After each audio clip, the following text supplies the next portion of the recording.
প্রিয় শিক্ষার্থী, তোমরা কেমন আছো? আশা করি আল্লাহর রহমতে ভালো আছো। আমিও আল্লাহর রহমতে ভালো আছি। আজকে তোমাদের বায়োলজি প্রথম পত্রের অধ্যায় ৮ সম্পর্কে আলোচনা করব। তো আমরা জানি যে অধ্যায় ৮, এই অধ্যায়ের নাম হচ্ছে টিস্যু ও টিস্যুতন্ত্র। তো টিস্যু ও টিস্যুতন্ত্র এই অধ্যায়ে আমরা আগের দুটো ক্লাস নিয়েছি। আজকে এই অধ্যায়ের বাকির আলোচনার মাধ্যমে এই অধ্যায় আমি ইনশাল্লাহ শেষ করব আর কি। আজকে আমাদের ক্লাস 7 নম্বর ক্লাস। তো 7 নম্বর ক্লাসে আমরা আলোচনা করতেছি। তো এর আগের ক্লাসগুলোকে আমার প্রিয় শিক্ষার্থীরা যেভাবে তোমরা মনোযোগী হয়ে ক্লাসগুলো, অনলাইনে ক্লাসগুলো দেখেছো, আশা করি এই ক্লাসটাও তোমরা সেই মনোযোগী নিয়ে সেই আন্তরিকতাভাবে ক্লাসগুলো ফলো আপ করবো, এটা আমার আশা করি। তো আমরা যে বইটা পড়াচ্ছি সেই বইটা আমরা সবাই জানি যে জীববিজ্ঞান প্রথম পত্র, যেটা প্রফেসর ডক্টর আবুল হাসান স্যারের বই। তো তোমরা আবুল হাসান স্যারের বই আমরা জানি বাংলাদেশের মধ্যে জীববিজ্ঞান বায়োলজি প্রথম পত্রের একটা উল্লেখযোগ্য বই। তো প্লিজ, তো আমরা হোয়াইট বোর্ডে আমরা ফলো আপ করি প্লিজ।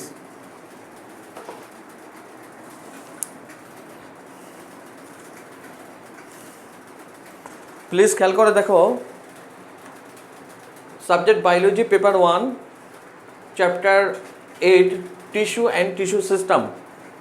আজকে ডেট 6/10/2020।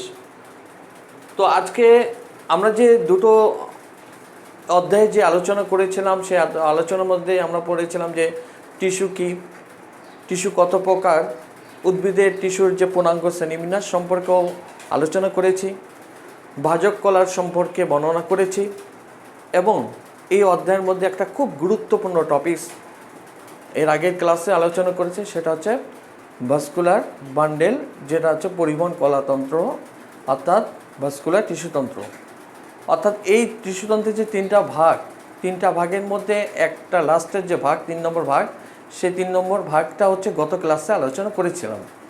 তো এখন আমরা বাকি অংশটা আজকে আলোচনা করতেছি। তো টিস্যুতন্ত্র কি? তোমাদেরকে এর আগে বলেছিলাম যে প্রাণীবিদ্যার ক্ষেত্রে কোষ, কলা, অঙ্গ, তন্ত্র, এটা হচ্ছে 4টা ধাপ। এই 4টা ধাপের মধ্যে আমরা খেয়াল করে দেখো যে কিছু সংখ্যক যদি কোষ মিলিত হয়ে কলা গঠন করে, কিছু কলা গঠন করে মিলিত হয়ে অঙ্গ গঠন করে, কিছু অঙ্গ মিলিত হয়ে তন্ত্র গঠন করে। যখন একটা কাজ সমন্বয় করে তখন তন্ত্র হয়। তবে উদ্ভিদের ক্ষেত্রে 3টা ধাপ আমরা আলোচনা করে থাকি। একটি হচ্ছে কোষ, একটি হচ্ছে কলা, আর একটি হচ্ছে তন্ত্র। তো আমরা জানি যে উদ্ভিদের ক্ষেত্রে হোক আর জীবের ক্ষেত্রে হতো, অর্থাৎ কোষ হচ্ছে কি, জীবের গাঠনিক ও কার্যকরী একক কি আমরা কোষ বলতেছি। কলা কাকে বলতেছি? যে আকৃতি, উৎপত্তি এবং কার্যপ্রণালী একই, এইরূপ কোষ সমষ্টিকে আমরা কি বলবো? কলা বা টিস্যু বলতেছি। যখন এই ধরনের একই ধরনের কলাগুলো বা একই আকৃতির কলাগুলো একই স্থান থেকে উৎপত্তি হয়ে যখন কি হচ্ছে, একটা কাজ তৈরি করতেছে, কাজ গঠন করতেছে, কাজ তৈরি করতেছে, তাকে আমরা কি বলবো? টিস্যু তন্ত্র বলবো। তেমনি এই টিস্যুতন্ত্রকে উদ্ভিদের ক্ষেত্রে আমাদের 3 ভাগে বিভক্ত করা হয়েছে। একটা হচ্ছে এপিডার্মাল টিস্যুতন্ত্র, গ্রাউন্ড টিস্যুতন্ত্র এবং ভাস্কুলার টিস্যুতন্ত্র। তো এই টিস্যুতন্ত্রের অবস্থান ও কাজের ভিত্তির উপরে বিজ্ঞানী স্যাক্স 1875 সালে এই টিস্যুতন্ত্রকে 3টা ভাগে বিভক্ত করেছে। 1 নম্বর এপিডার্মাল টিস্যুতন্ত্র, 2 নম্বর হচ্ছে গ্রাউন্ড টিস্যুতন্ত্র, 3 নম্বর হচ্ছে ভাস্কুলার টিস্যুতন্ত্র। তো এই টিস্যুতন্ত্রকে যদি আমি একটু বাংলা করে দেখি যে 3টাকে কি বোঝায়, আমরা যে কোনো কিছু যেমন বায়োলজিক্যাল নেমগুলোও কিন্তু আমি যখন বাংলা করি তখন আগে বাংলা মাতৃভাষার মাধ্যমে কিছুটা বুঝে ফেলি যে এইটা বলতে আমরা কি আলোচনা যাবো, কোন টপিক্সে আলোচনা যাচ্ছে আর কি।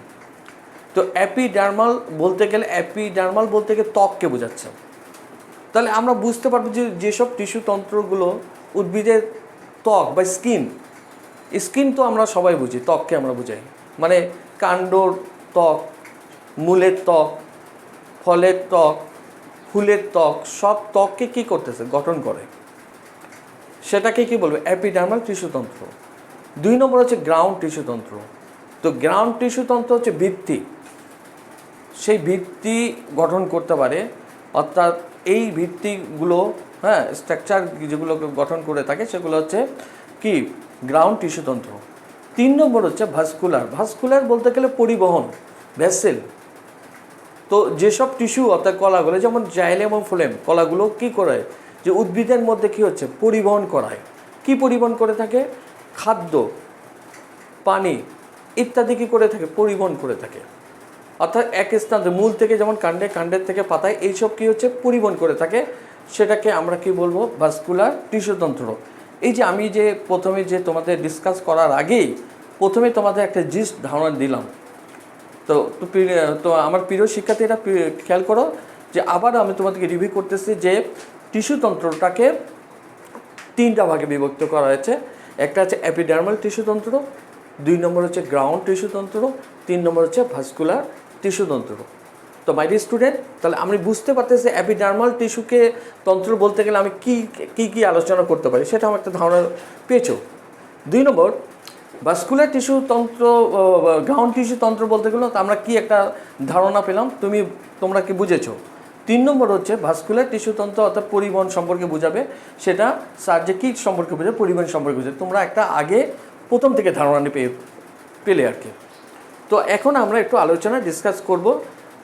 প্রিয় শিক্ষার্থী, আমার এই অনলাইন ক্লাসটা শিক্ষার্থী সবাইকে আমি বলছি, তোমরা খুব আন্তরিকতার সাথে ফলো আপ করো, খুব সহজে খুব সুন্দরভাবে এই অধ্যায়টা তোমরা খুব সুন্দরভাবে আয়ত্ত করতে পারবে।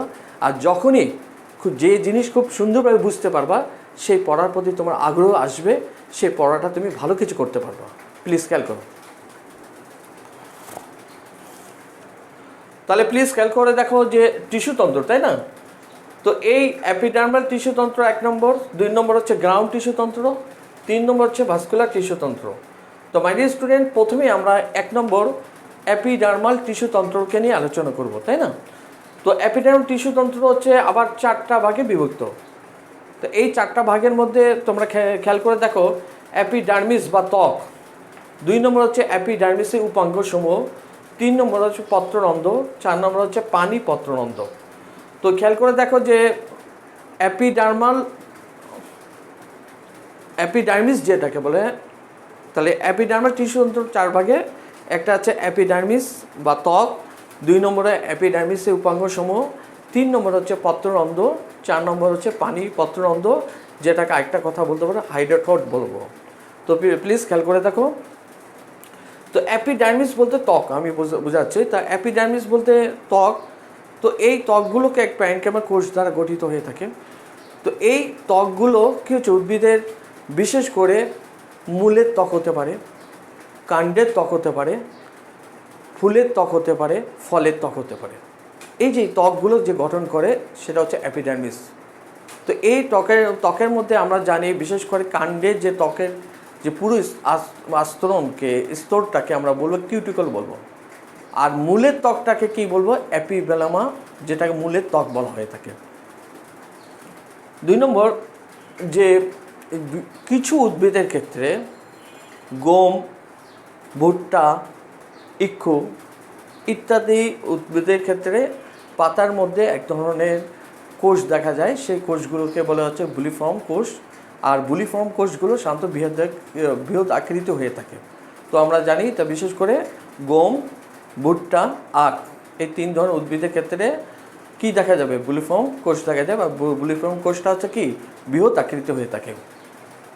তাহলে আমাদের অ্যাপিডার্মিস বা ত্বক সম্পর্কে একটা ধারণা নিয়েছো।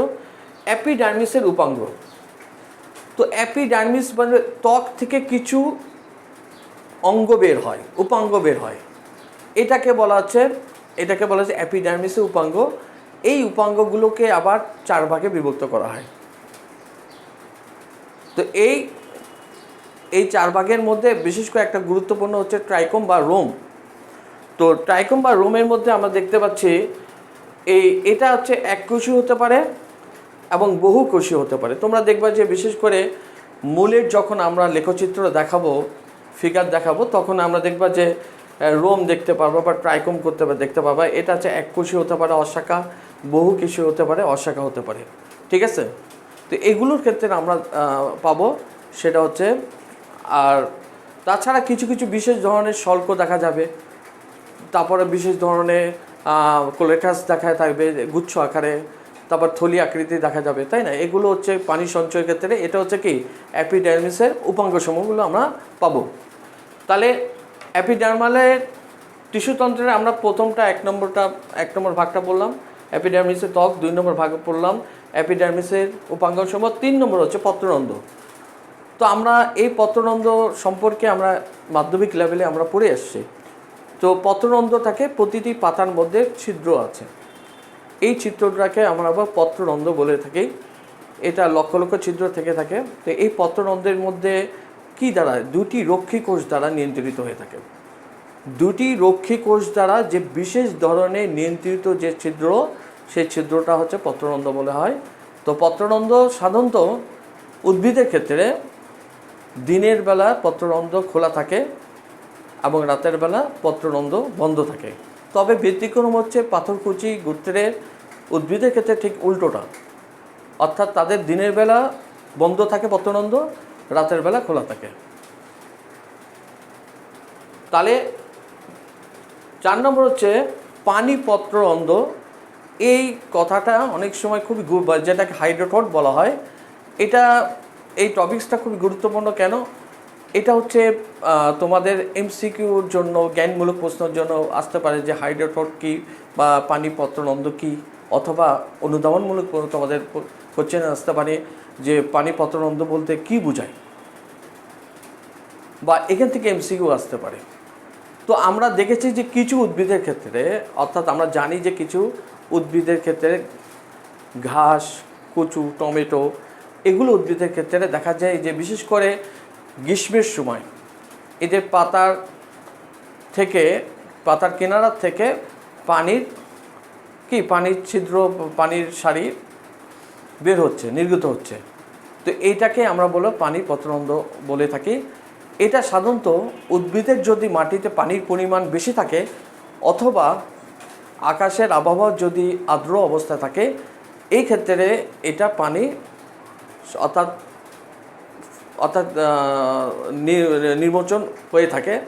এই জন্য পানি পত্ররন্ধ্র বা পানি নির্মোচন একটি অঙ্গ হিসেবে বলে থাকি। অনেক সময় প্রশ্ন আসতে পারে যে কোন উদ্ভিদের ক্ষেত্রে এমসিকিউ আসতে পারে পানি পত্ররন্ধ্র দেখা যায়।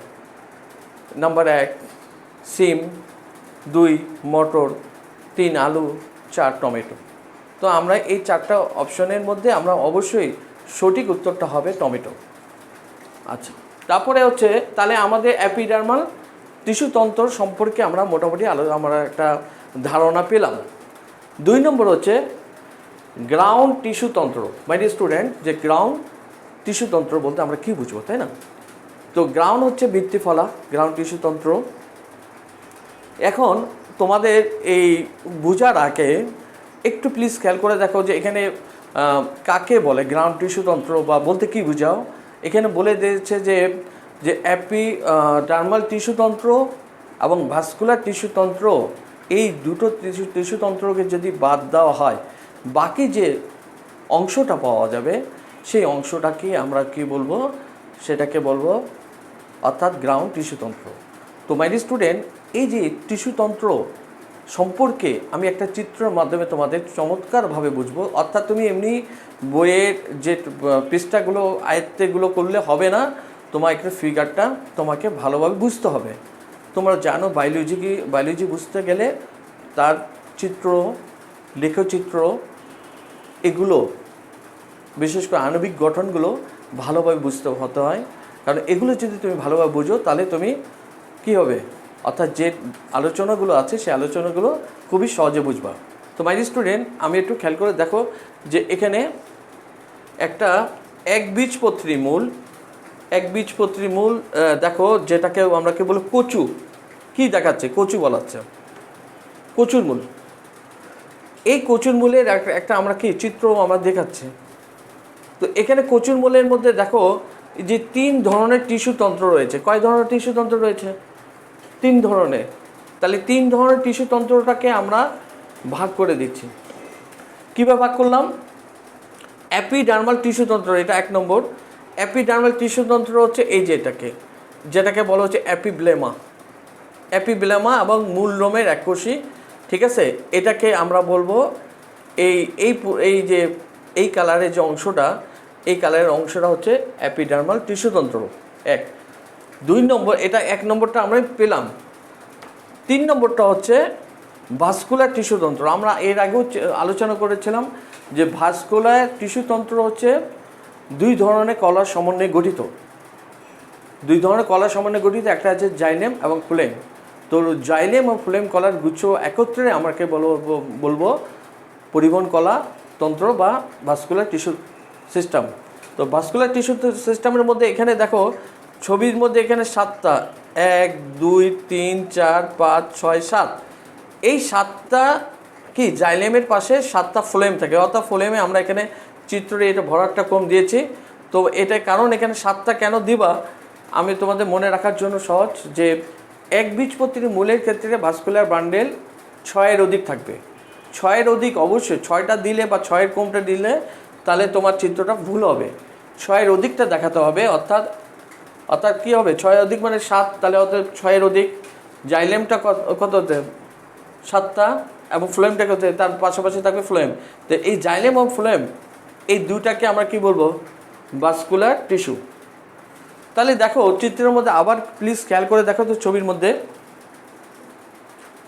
মধ্যে আবার খেয়াল করে দেখো, যদি 1 নম্বর অ্যাপিডার্মাল টিস্যু আর এই যে ভাস্কুলার টিস্যু, আবার বলতেছি অ্যাপিডার্মাল টিস্যু তন্ত্র এবং এই ভাস্কুলার টিস্যু তন্ত্র, এই দুটো জিনিসটা যদি বাদ দেওয়া হয়, এই যে বাকি যে অংশটা সেই বাকি অংশটা পুরোটাই হচ্ছে গ্রাউন্ড টিস্যু তন্ত্র।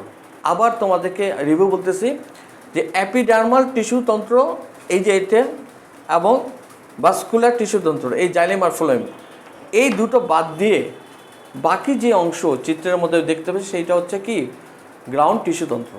তাহলে খেয়াল করে দেখো যে গ্রাউন্ড টিস্যু তন্ত্র এটাকে প্রধানত দুইটি ভাগে ভাগ করা হচ্ছে। একটা হচ্ছে বহিঃস্থলীয়, একটা হচ্ছে অন্তঃস্থলীয়।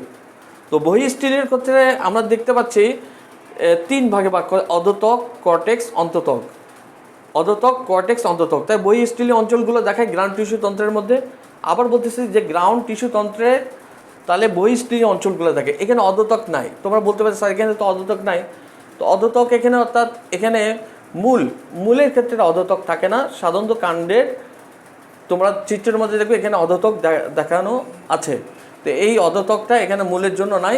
অর্থাৎ অ্যাপিব্লেমার নিচের অংশটা কি আছে, কর্টেক্স। এই কর্টেক্সটা হচ্ছে কি গ্রাউন্ড টিস্যু তন্ত্র। কর্টেক্সটা কি গ্রাউন্ড টিস্যু তন্ত্র। 3 নম্বর হচ্ছে অন্তত্বক। এই যে অন্তত্বকটা হচ্ছে কি এক সারি কোষ দ্বারা নিয়ন্ত্রিত। যেখানে একটা কালো কালো যেটা আমরা দেখতে পাচ্ছি সেটা হচ্ছে অন্তত্বক। সেটা হচ্ছে, তাহলে আমরা 3টা পাবো, বহিঃস্থলীয় অঞ্চলে 3টা পাবো, অধোত্বক, কর্টেক্স, অন্তত্বক। তাহলে হচ্ছে কি গ্রাউন্ড টিস্যু তন্ত্রের বহিঃস্থলীটা আমরা পেলাম। কিন্তু এখানে একটা প্রশ্ন আছে, অন্তত্বক বিজ্ঞানী ক্যাসপেরি 1865 সালে এই যে অন্তত্বকের ক্ষেত্রে এক ধরনের ক্যাসপেরিয়ান স্ট্রিপ দেখতে পান। তো আবার বলতেছে বিজ্ঞানী ক্যাসপেরি 1865 সালে কি অন্তত্বকের কি ক্যাসপেরিয়ান স্ট্রিপের উপস্থিত শনাক্ত করেন।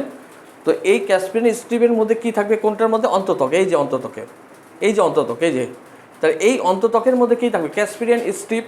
আর ক্যাসপেরিয়ান স্ট্রিপের মধ্যে কি প্রচুর শ্বেতসার কণিকা দেখা যায়, বিদ্যমান থাকে এই ক্যাসপেরিয়ান স্ট্রিপের মধ্যে। এটাও আমাদের প্রশ্ন হচ্ছে ক্যাসপেরিয়ান স্ট্রিপটা কি, বা ক্যাসপেরিয়ান স্ট্রিপ বলতে আমরা কী বুঝি, বা আমরা তোমার একটা এমসিকিউর জন্য তোমাদের গুরুত্বপূর্ণ আসতে পারে যে কোনটার ক্ষেত্রে ক্যাসপেরিয়ান স্ট্রিপগুলো দেখা যায়, কোন অংশে। সেটা তোমার 4টা অপশন আসতে পারে, অধত্বকে দেখতে পারবা কটেক্সে ক্যাসপিয়ান স্ট্রিপ থাকে না অন্তত্বকে থাকে না মজ্জায় থাকে। তাহলে চারটার মধ্যে আমরা অবশ্যই সঠিক উত্তরটা হচ্ছে অন্তত্বকে পাবো। তা নাম্বার 3, তাহলে আমরা বহিঃস্থলীয় অঞ্চল সম্পর্কে পেয়েছি।